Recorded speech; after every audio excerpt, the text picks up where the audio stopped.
Welcome to Lacey at Compliance Plan for Your Business. My name is Brianna Goldberg, and I'm a board member of the Alliance International. This is a presentation that I gave at the VSA convention in November of 2024. At the convention, I had a time limit of about 10 minutes, so I had to go very quickly through the information. But I did promise to record it in a video and post it on YouTube. This is that video. Without the time constraints, I can go much slower and give more in-depth information. I've added some things, and hopefully this will be a little bit more helpful of a resource for you.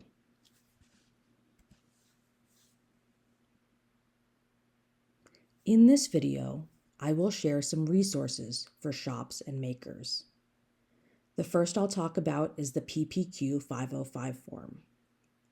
This is for buying plant products from other countries or bringing them into the U.S. I'll also talk about the Alliance documentation of materials. This is for selling bows and instruments to musicians and customers. I'll also talk about the Alliance materials list. This is a reference guide on scientific names and countries of origin. For this, you will only require Adobe Acrobat, the free version is fine, and your logo in a JPEG or PNG file. Let's begin. Here's a scenario. You are an imaginary bow maker. Your name is John Smith. You are making a bow and you purchase bow parts from Germany. These bow parts have ebony in them, which is a plant. The first step is to find out the genus and species and the country of harvest of the bow parts. This is information that you'll get from the distributor or the manufacturer on their commercial invoice. Here's an example invoice from a made-up distributor in Germany. As you can see, John Smith purchased a half-finished violin bow frog, which contains ebony. Here we have the genus and species for the ebony listed and the country of harvest. The same goes for the violin button, which also contains ebony. The next step is to fill out the PPQ 505 form. So first you'll look up the HTS code, which you'll need for the PPQ 505, at that web address. You'll go to this next web address, which is what we'll call the logs portal. There you'll make an account and fill out the PPQ 505 form, either with a template or without. You'll pass this info to the shipping broker, either a licensed broker or through UPS, FedEx, etc. You are responsible for giving them the right info. You may have to become an importer and fill out additional documents. After all this, you can receive your goods. Now don't worry, I'm going to go through that step by step. So first you're going to look up the HTS code. So you'll go to that website and you can type in violin, which will get you this HTS code, this heading, and this is more specific for played with a bow. But you'll need to get even more specific than that. So you'll type in violin bow. And you'll get all these entries that have nothing to do with violin bows until you scroll down to bows, parts of bows, bow hair, chin rest, etc. Here's the HTS number you'll need. So you can just write that down and you'll have that for the PPQ 505. Next, you're going to go to the logs website. This is lawgs.afis.usda.gov, and I will put these links in the description. Now here's a note. We've been talking about this fictional bowmaker, John Smith, but because this is a U.S. government website, I was not able to enter in the fake information. So I will be putting my own information, but just know this is what you would do as the person making an account for logs. So of course, the US government does not make things easy. You think you would click on New to Logs, click here. But when you click on that, you're taken to a page that doesn't exist. So if you go back and just click on Log In, that will actually take you where you need to go. A little confusing. So you'll click on Customer for public citizens, and then you'll click Need an Account. From here, you'll continue to login.gov,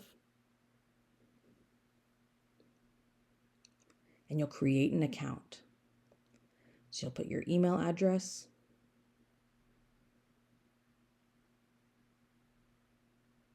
and you'll get a confirmation email. So if you click on Confirm Email Address through your email, you'll be taken to this page where you can create a password. Now they need you to authenticate yourself every time you log in. So here I'm getting a text on my phone. So they'll send the code, look at your phone, get the code, and just type that in. For some reason, they want you to add a second method. I'm going to choose the authentication application because I have one through Google. It's called Google Authenticator. That's what I'll call it here. You can download that from the Apple Store, from the Google Store, I'm sure.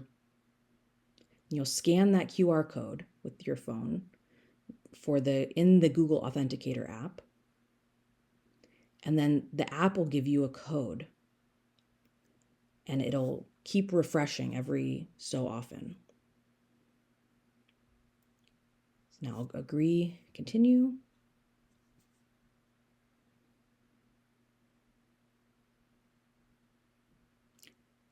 And I'm going to continue without linking to an existing account because I don't have one.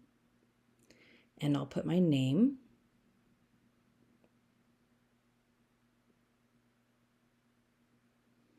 And you have two options. I don't have an organization that has an account, so I'm going to create an applicant organization. So I'll put my name, phone number, and I'll click Next. And I'm going to create a new organization account within Logs. So this is going to be an importer organization, and you'll type your company name, country, and your address.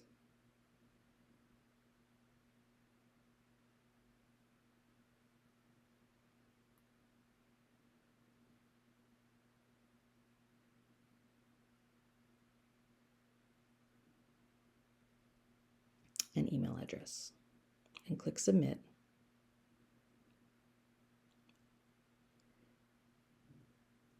Great. So now I've completed the registration process on Logs.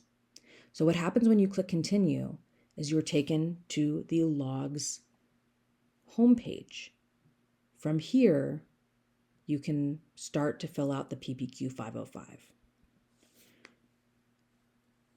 One way to do that, so if you click on Create a Form with a template, or you can click without a template,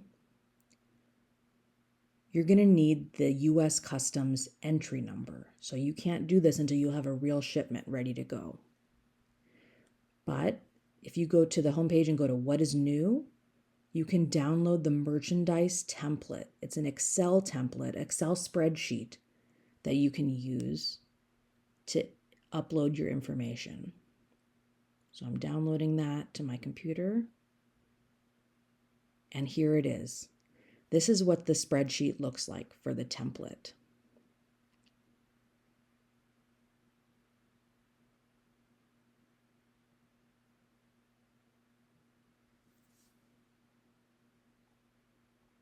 Great. So to fill it out, The line number, for some reason, needs to be a 3-digit number, so I just made that up. The HTS code, that's what we had from earlier. The entered value, $100, that's how much I paid for it.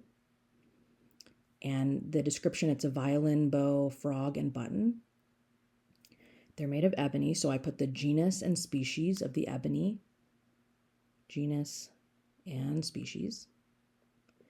And for country of harvest, they have a drop-down menu. So I would just scroll down to select Cameroon. And that's what I got from the invoice from the distributor. So they weigh 13 grams. So I'll put 13 there and grams in unit. Percent recycled, 0. And then these 3 I'll talk about in just a moment.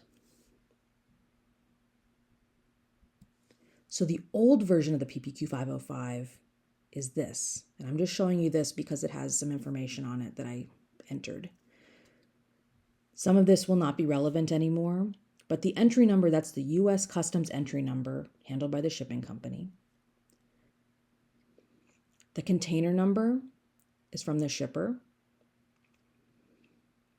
The bill of lading is from the shipper, the receipt for shipped goods. Manufacturer identification code, that's the factory where the product was most recently transformed. That's from our imaginary German supplier.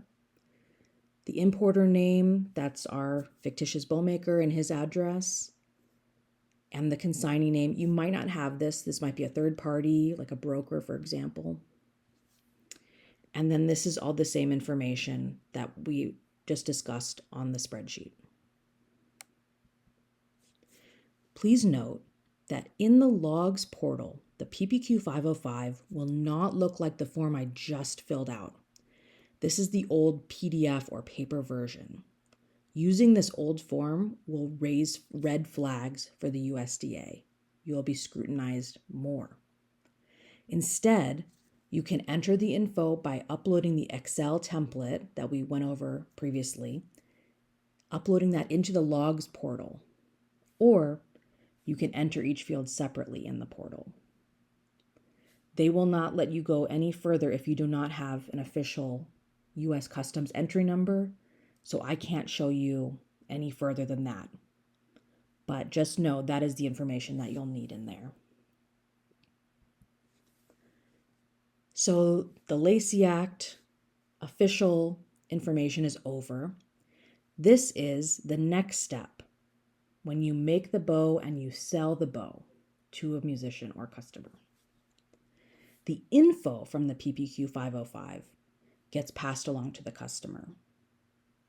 So for inexpensive bows, this info can be just printed on a sales receipt, but for professional level bows, you might want to fill out and give them an Alliance documentation of bow materials. You can download that on the Alliance website. So if you just go to alliance-international.org, here's the web page. You'll go to Documents and Bow Documentation and download the bow materials. This is what it looks like. And you'll save that to your computer. That's very important.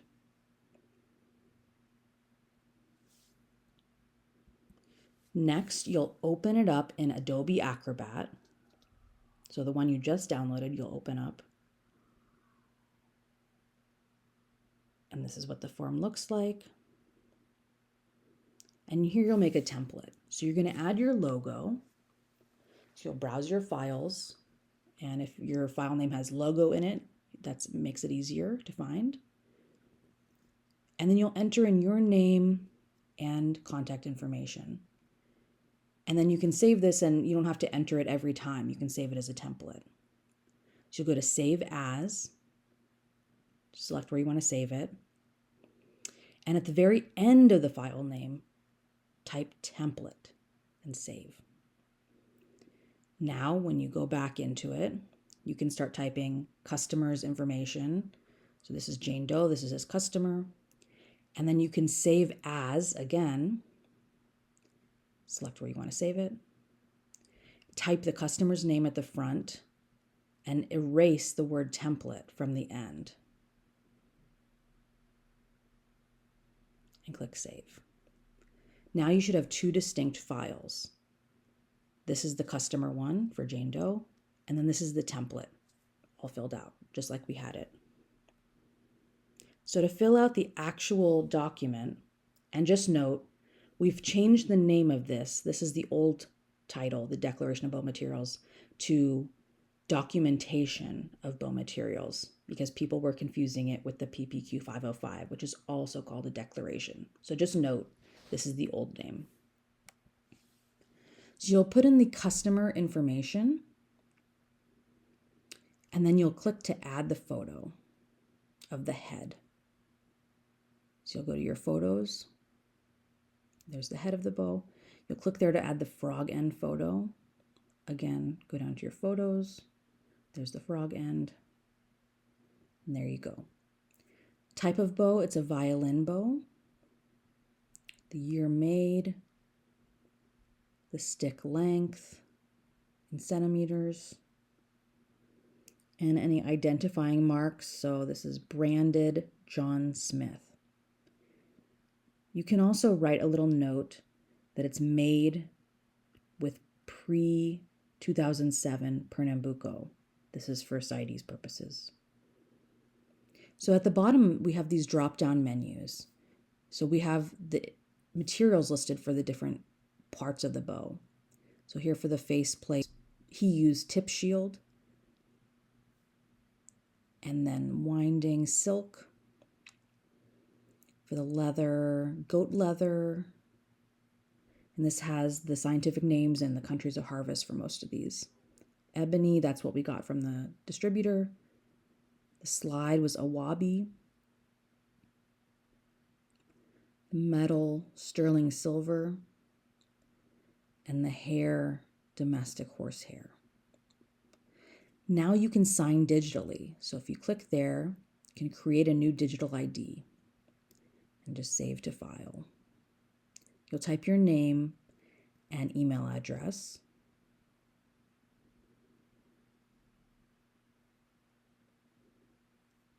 And you'll just follow the prompt. So you want to create a password and write this down because you'll need it in a second. And just keep clicking through, continue. Now you'll type in that password you just created. And this will sign it digitally. It's just as good as signing by hand. She'll ask you to save it. There you go. Then you write the date.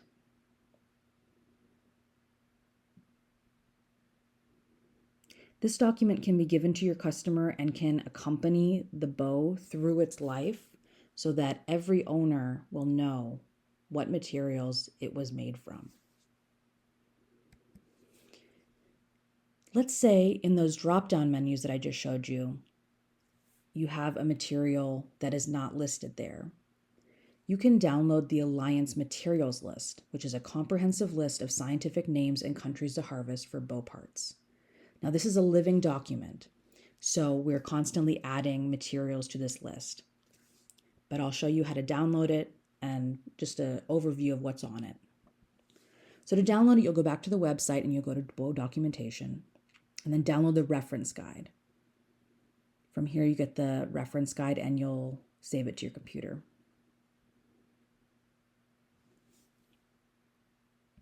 So here is the reference guide. We have materials for the stick, for the frog. We have the species name, country of origin, CITES status even, and we have a lot of materials listed. But again, if you have one that isn't listed here, please let us know and we can add it. So for the winding, here's for the tip plate and button. We have all these materials here. For the leather grip.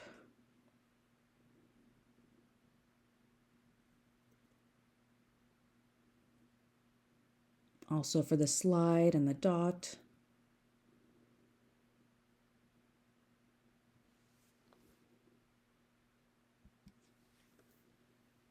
Here's some additional info.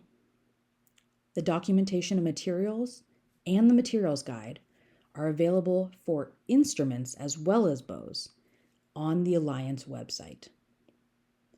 Both new and antique instruments and bows require Lacey Act paperwork to enter the U.S. If you don't know the details of your wood, For example, you got it a long time ago. Ask whoever you got it from. If this is not possible, document the circumstances of how you got it. Names, dates, locations, whatever you can remember. Or you can take the wood to an expert. Ignorance is not a valid excuse when it comes to the Lacey Act. So to contact people for further questions, I have here the website for info about filing the PPQ 505. For specific questions, here is this USDA email address. Ashley Amidon, who you may have seen also at VSA, give presentations on the Lacey Act and the EUDR. She's also given webinars for the Alliance, which we have on our website. This is her email address to ask her some questions. She's an expert in this field. Lynn Hannings, this is her email address. She can direct you to where you need to go or answer questions. And this is the Alliance International website. Again, I'll put all of these in the description along with the other links. More reference videos will soon be available on the Alliance YouTube channel, including filling out an inventory form. And this is our YouTube address, which you are at currently. Thank you very much, and good luck.